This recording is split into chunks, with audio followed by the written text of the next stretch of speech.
అలాగే నాకు గాని జనసేన పార్టీకి గాని సలహాలు సూచనలు అవసరం లేదు. అవసరం లేదన్నా, ఎవ్వరి సలహాలు అవసరం లేదు మీకు. కేవలం మీ బాబు గారు, మీ హైకమాండ్, ఆయన సలహాలే తీసుకోండి. ఆయనయే మీకు ఇష్టం. యుద్ధం చేసేవాళ్ళు కావాలి. అవునన్నా, కరెక్ట్. జగన్తో చేయాలంటే యుద్ధమే చేయాలి. ఊరక చేతులు ఊపుకుంటా 2014-19లో వచ్చినట్టు వస్తే కుదరదు. ఒక సమూహంగా రావాలి. TDP, Janasena, BJP, yellow media, రాక్షస సమూహం అంతా కలిసి వస్తేనే యుద్ధం. కొత్త రక్తంతో, కుతకుతలాడే రక్తంతో గుండెలు చరించుకునే యువ రక్తం కావాలి. కుతలాడే రక్తంతో గుండెలు చలుచుకొని టీడీపీకి సాష్టాంగ ప్రణామం చేయాలా? 15 సంవత్సరాలు. అందుకేనా కావాల్సింది యువకులు? కత్తులు పట్టుకునే వీర మహిళలు కావాలి. వీర మహిళలు కావాలా? దేనికి? వాళ్ళు దేనికోసం పోరాడాలా? దేనికోసం వీరత్వం చూపించాలా? నీ నాయకత్వాన్ని 15 సంవత్సరాలు తాకట్టు పెట్టావే, దేనికోసం పోరాడాలి వాళ్ళు? మీకు తెలుసా జగన్ ఎలాంటి వాడు? సొంత బాబాయినే మర్డర్ చేయించిన వాడు. మర్డర్ చేయితే అరెస్ట్ చేయలేదే? ఆయన మీద కేసు వేయలేదే? పోలీస్ కంట్రోల్ ఎవరి చేతిలో ఉంది? గవర్నమెంట్ ఎవరిది? చేత కాదా? ఊరక కోతలు కోయటం అయితే కొత్తారా? 1,00,000 కొత్తాం మేము కూడా. అతయితే ఈ అవకాశం మీకు మళ్ళా కల్లో కూడా రాదు. పైన బీజేపీ, కింద మీ ఇద్దరు. పోలీస్ కంట్రోల్ అంతా మీ చేతిలో ఉంది. పైన సిబిఐ కూడా సెంట్రల్ చేతిలో ఉంది. దమ్ముంటే ఈ కేసుని తేల్చండి, అప్పుడు మాట్లాడండి. సొంత చెల్లినే గోడకేసి కొట్టిన వాడు. అవును, ఆయన ఇంట్లో నువ్వు పాలేరు కదా, అన్నీ చూసే ఉంటావు పక్కన నించోని. ఆయన మర్డర్ చేయటం, చెల్లిని కొట్టడం అన్నీ నువ్వే చూసుంటావు. ఎవరితో యుద్ధం చేస్తున్నానో నాకు తెలుసు. ఇంకా బాగా తెలుసుకోండి పవన్ కళ్యాణ్ గారు. ఇంకా బాగా చదవండి. కావాలంటే ఇంకో 1,00,000 పుస్తకాలు తెప్పించుకొని చదవండి. ఎందుకంటే 2029లో మీకున్న ఇప్పటి బలం సరిపోదు. కావాలంటే మమతా దీదీని, రేవంత్ గారిని, నితీష్ కుమార్ని, పక్కనే విజయ్ గారు ఉన్నారు, ఆయన్ని కూడా కలుపుకోండి. ఎందుకంటే 2029లో ఇప్పుడున్న బలంతో వస్తే చిత్తే మీకు.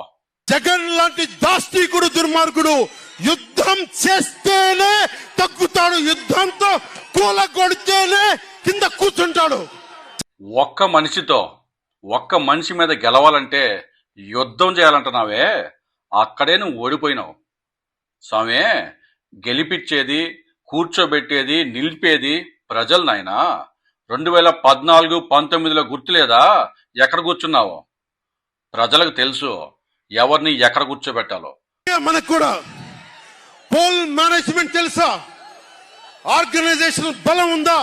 11 సంవత్సరాలు పార్టీ స్టార్ట్ చేసి ఇప్పుడు నాకు పోల్ మేనేజ్మెంట్ తెలియదు, మనకి సంస్థాగతంగా బలం లేదు, ఆర్గనైజేషనల్ బలం లేదంటే అది నాయకత్వ ఫెయిలియర్ కాదా? పక్కనే టీవీకే పార్టీ విజయ్ గారు అన్ని స్థానాల్లో పోటీ చేస్తా ఉంటారే. సంస్థాగతంగా పార్టీకి పోయిన తెలుగుదేశం పార్టీలతోటి మనం పోటీ పడగలమా? చెయ్యలేరు కళ్యాణ్ బాబు, మీ వల్ల కాదు. అలాగ సంస్థాగతంగా పాతుకుపోయిన పార్టీల్ని చీల్చి చెండాడే నాయకుడు ఈ రాష్ట్రంలో జగన్ గారు ఒక్కరే. 2014లో కాంగ్రెస్ ని ఎత్తిపడేసినాడు. 2019లో తెలుగుదేశం పార్టీని ఓడించినాడు. 1000 మందికి 50 రోజులు ఎంతో కొంత డబ్బులు ఇస్తూ భోజనాలు పెట్టే సత్తా మన నాయకత్వానికి ఉందా? ఆ సత్తా లేనప్పుడు టీడీపీలో కలిపేస్తే బోలా, వాళ్ళే పెట్టుకుంటారు కదా భోజనాలు. ఏందో మన నాయకత్వం ఇంకా ఎదుగుతా ఉంది. వెయిట్ చెయ్యాలి. చెయ్యండి జన సైనికులారా, 20 సంవత్సరాలు వెయిట్ చెయ్యండి ఆయన నాయకత్వం కోసం. చూసారా బాబు గారు ముసిముసి నవ్వులు నవ్వుతా ఉండారో.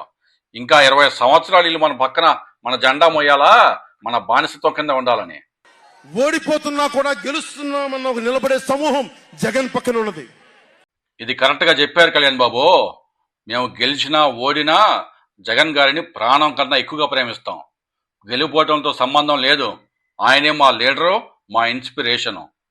వేలాది కోట్లు, లక్షల కోట్ల ఆస్తులున్నా కానీ అక్రమంగా సంపాదించాడు అని అందరికీ తెలిసిన వెనకేసుకొచ్చే సమూహం వైఎస్ జగన్ సమూహం. ఎవరు పేదవారు పవన్ గారు? బాబు గారు పేదవారా? బాబు గారికి 2 ఎకరాల నుంచి ఇప్పుడున్న ఆస్తులన్నీ ఎలాగొచ్చినాయి? బాబు గారు మీరు గుడిసెలో ఉంటున్నారా? ప్రజలందరికీ తెలుసు ఎవరు ఎలా ఎప్పుడు దోచుకున్నారనేది. దళితుడిని చంపి డోర్ డెలివరీ చేసినా కానీ వెనకేసుకొచ్చే సమూహం. దళితుడు అయ్యా పవన్ కళ్యాణ్ గారు, నీరుకొండ పేరున్నారా? ఎన్టీఆర్ విగ్రహం పెడుతున్నారే నీరుకొండ. ఆ నీరుకొండలో ఏమి జరిగింది? 1987లో ఒక సామాజిక వర్గం వాళ్ళు 150 మంది పొద్దున్నే 6 గంటలకు దళితుల పొలాల మీద బడిసెలు కత్తులు తీసుకుని వెళ్ళి మన్నే శేషయ్య అనే దళిత వ్యక్తిని చంపిన వాస్తవం ప్రజలకు తెలియదా? 1985 కారంచేడులో ఏం జరిగింది? ఎవరు సార్ దళిత ద్రోహి? దళిత ద్రోహుల పక్కన మీరు నిలబడి మావయ్య పేర్లు చూపిస్తారేంది?